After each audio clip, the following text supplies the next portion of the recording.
She whispered I was too young to understand, so I asked her to teach me what age could never explain. I never thought a simple hallway could hold so much tension, but every time I passed her door, it felt like stepping into a quiet storm. My neighbor, a woman of 42, carried herself with a kind of grace that made the world slow down around her.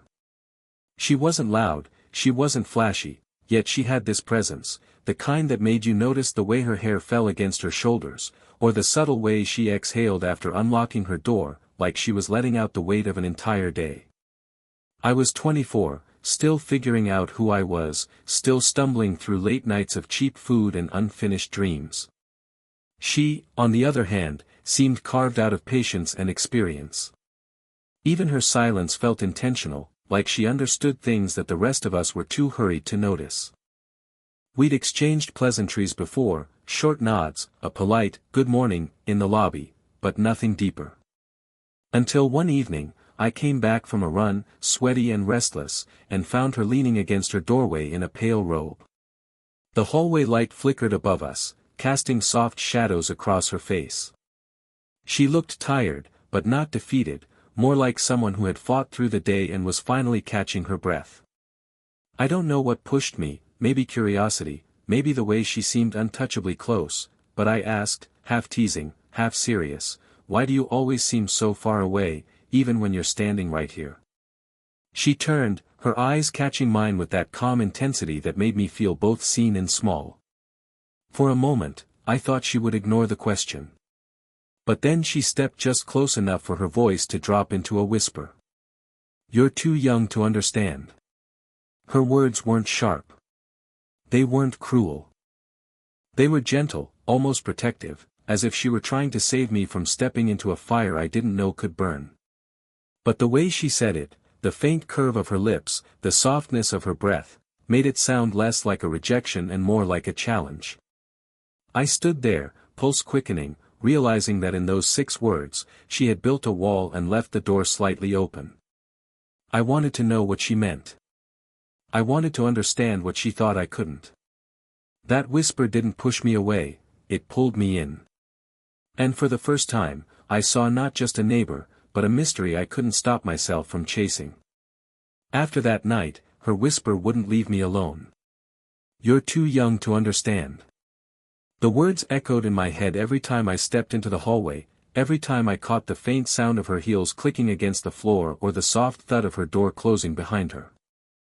She had left me with a riddle, and I couldn't help but search for the answer in everything she did. I started noticing her more, not in an intrusive way, but in the quiet ways you begin to notice someone when your mind is already captured. The way she carried her grocery bags close to her body, careful and steady. The small frown line that appeared when she read her mail at the lobby desk. The faint scent of jasmine that lingered after she passed by me in the stairwell. She moved with purpose, but there was always a shadow of solitude about her, like she had long ago grown used to carrying her life alone. One afternoon, the sky was heavy with heat, and I stepped out to water the small plant I kept on my balcony. To my surprise, she was already there, tending to a row of potted herbs lined neatly against her railing. She wore a loose blouse and jeans, simple but elegant, and the sunlight softened every edge of her face. She glanced over at me, and I froze for a moment, feeling like I had stumbled into her private world. Your plant looks thirsty, she said, her tone light but her eyes knowing. I laughed nervously. It's just trying to survive, like me. Her lips curved into a smile, the kind that stayed more in her eyes than her mouth. It wasn't mocking, it was warm, amused, and maybe a little indulgent. That small exchange shouldn't have meant much, but it lingered with me for hours after. From that day, our meetings became small rituals. A nod in the elevator. A passing comment about the weather. Sometimes I'd catch her watching me for a moment too long before looking away. And though she always kept her words measured, her silences spoke volumes. There was a boundary there, thin but strong, one she seemed determined not to let me cross. Yet at the same time, she left just enough space for me to wonder if she wanted me to. The curiosity grew heavier, like a secret pulling me closer to her with every passing day. And deep down, I knew her whisper hadn't been the end of the story. It was only the beginning. The rain came suddenly that night, heavy and relentless, drumming against the building like 1,000 restless hands. I was sitting at my desk when the lights flickered once, twice, and then vanished into darkness. For a moment, the entire floor fell silent, no hum of appliances, no glow beneath doorframes, just the sound of rain and the low rumble of distant thunder. Then came a knock. I opened my door to find her standing there, framed by shadows and candlelight spilling faintly from the hallway. Her hair was damp, loose strands clinging to her temples, and she wore a simple gray sweater that hung comfortably against her frame. In her hand was a half-burned candle, the wax dripping slowly down its side. "Do you happen to have more of these?" she asked, her voice softer than usual, almost hesitant. I stepped aside quickly, heart thudding. "Come in. I've got a few." She entered, her presence immediately changing the feel of my small apartment. I fumbled for the drawer where I kept emergency candles, lighting two and placing them on the table. The room filled with a warm, flickering glow that softened every corner and painted her face in gentle amber. We sat at the table with steaming cups of tea, the rain outside a steady backdrop to our conversation. At first, it was small talk, complaints about the building's unreliable wiring, remarks about the weather, but slowly, her words drifted deeper. She spoke about books she loved, the kind she reread when the world felt too heavy. She admitted she used to write poetry but hadn't touched a pen for years. There was a wistful edge in her voice, as though she were half confessing, half protecting herself from being seen too clearly. I listened, every detail imprinting itself on me. The way her fingers wrapped around the teacup, how she looked down when speaking about regrets, how her laughter was soft but edged with something real, something earned. At one point, I handed her the sugar bowl, and our fingers brushed. The contact was brief, nothing more than skin against skin, but neither of us moved away immediately. The warmth of her hand lingered even after she let go, and for a heartbeat, silence filled the room, thick, charged, fragile. In that moment, under the glow of flickering candles and the shelter of the storm, the distance between us felt smaller than it ever had. It wasn't a confession. It wasn't a promise. But it was something. And for me, it was enough to know I wanted more. The day after the storm, the air outside felt cleaner, sharper, as if the world itself had been rinsed and set fresh. I expected things between us to return to silence, to the usual polite distance, but fate had a different plan.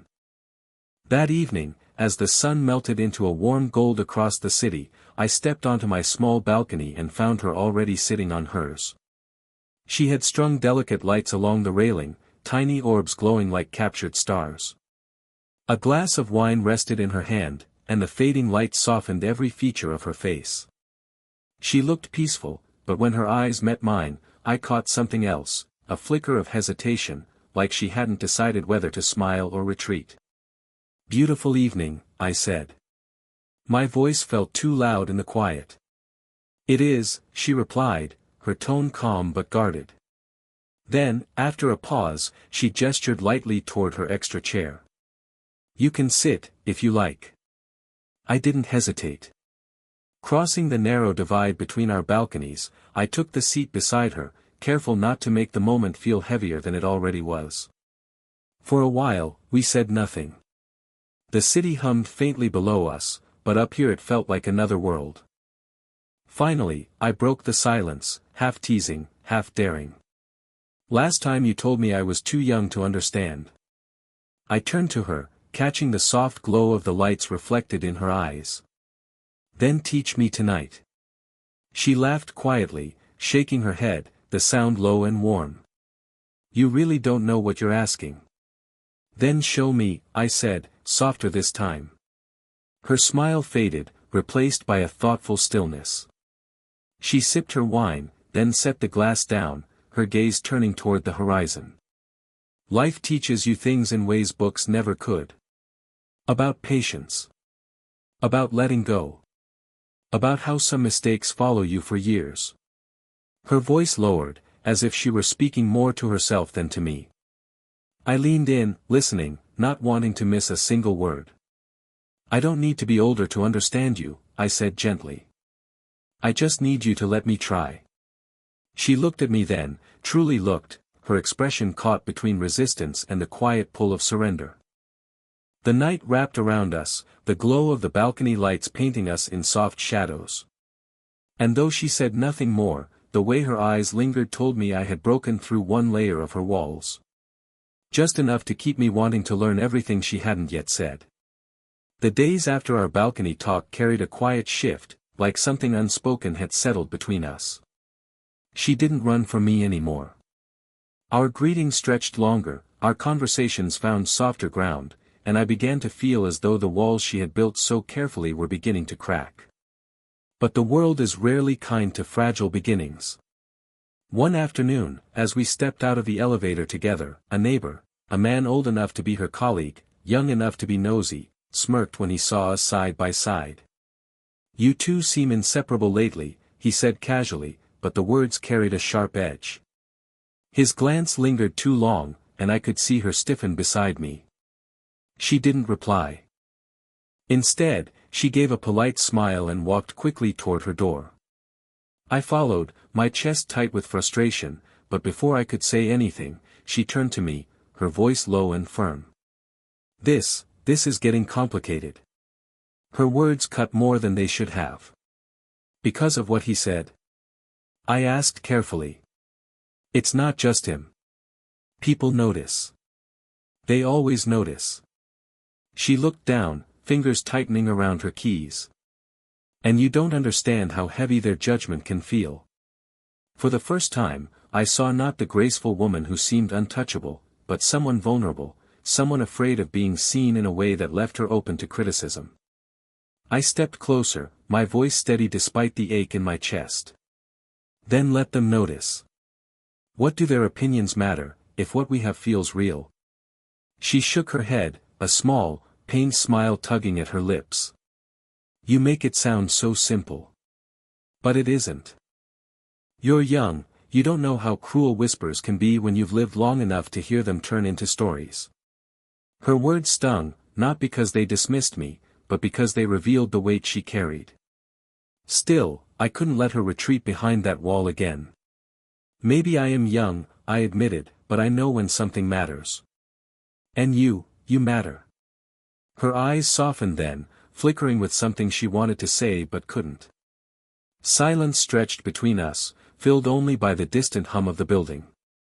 Finally, she stepped back toward her door. "You should go," she whispered, though her voice lacked conviction. I obeyed, but as I walked away, I knew this wasn't the end. The tension had only grown heavier, pressing us both toward a choice neither of us could avoid for long. That night, I couldn't sleep. Her words kept echoing in me, "This is getting complicated." She was pulling away, yet everything about her eyes had begged me not to let her. The hallway felt colder without her presence, the distance heavier. Then, just past midnight, faint music drifted through the walls. A slow, soulful melody, muffled but warm. I knew it was coming from her apartment. For minutes I paced, torn between respecting her space and the pull that refused to loosen inside me. Finally, unable to resist, I found myself knocking softly at her door. There was a pause, then the door opened. She stood there barefoot, in a simple black cardigan over a camisole, her hair loosely tied back. The music curled softly behind her, the glow of a single lamp painting the room in amber light. She looked at me as though she'd been expecting me, though her lips formed a quiet question. "I heard the music," I said, almost apologetically. "Couldn't sleep." She held my gaze for a moment, then stepped aside. "Come in." Inside, her apartment felt different at night, intimate, hushed, almost fragile. A record player turned slowly on the table, its crackling notes filling the silence between us. She curled her legs beneath her on the sofa, gesturing for me to sit beside her. We didn't rush into words. Instead, we let the quiet settle, broken only by the music. I sat close enough to feel the faint warmth of her shoulder, close enough to notice the way her chest rose and fell with careful breaths. Finally, I reached out, brushing a stray strand of hair from her face. She froze for a heartbeat, then closed her eyes, leaning ever so slightly into my touch. My pulse raced, not from boldness but from the raw fragility of the moment. Her voice broke the silence, softer than the music. "You make it hard to stay guarded." She opened her eyes then, and I saw it, the longing she had tried so carefully to hide. It wasn't a confession spoken aloud, but it didn't need to be. It was there in the way her gaze lingered, in the way she didn't pull away when my hand stayed near her cheek. We didn't kiss. We didn't need to. The silence said everything, the surrender, the fear, the pull we could no longer deny. And in that moment, I knew, whatever wall she had left between us was already crumbling. The hours after that night felt different, like the world had shifted a fraction to the side. We hadn't spoken a single word of love, hadn't crossed the line of lips or promises, but something had been confessed all the same. And once it was out there, silence couldn't erase it. A few evenings later, I found her on the rooftop just before dawn. She was wrapped in a blanket, a thermos of coffee by her side, her face turned toward the faint stars still clinging to the sky. The city below was still half asleep, windows dark, streets quiet. When she saw me, she didn't flinch, didn't retreat. She simply tilted her head slightly, as though she had known I would come. "Couldn't sleep again?" she asked, her voice low, carrying that familiar softness. "Not when I knew you were up here," I said honestly. For a while, we just sat together, the blanket stretched between us against the morning chill. The air smelled faintly of rain from the night before, crisp and new. She poured me a cup of coffee, and our hands brushed in the exchange, this time neither of us pulled away. Her eyes were thoughtful as she finally spoke. "I wasn't avoiding you because I don't feel anything." She paused, as if steadying herself. "I was avoiding you because I feel too much. And that scares me." The admission caught me off guard, but it also anchored something inside me. I turned to face her fully. "All this time, I thought you doubted me." She shook her head slowly. "I doubted myself. I've built walls for years, and letting someone in, especially someone younger, felt like stepping onto unsteady ground. I didn't want to lose control of who I've learned to be." I took a quiet breath, letting the weight of her words sink in. Then I spoke with all the steadiness I could gather. "I'm not asking you to let go of who you are. I'm asking you to let me sit here beside you. To learn you. To stay, even when the ground feels unsteady."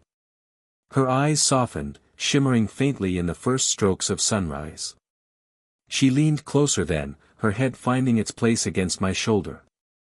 The simple weight of her resting there felt heavier than any kiss, more certain than any promise. We didn't need to speak after that. The city woke slowly beneath us, the sky turning gold, and for the first time, there was no wall between us, just two people, side by side, choosing to stay in the quiet truth of what they had found. And in that silence, everything was understood.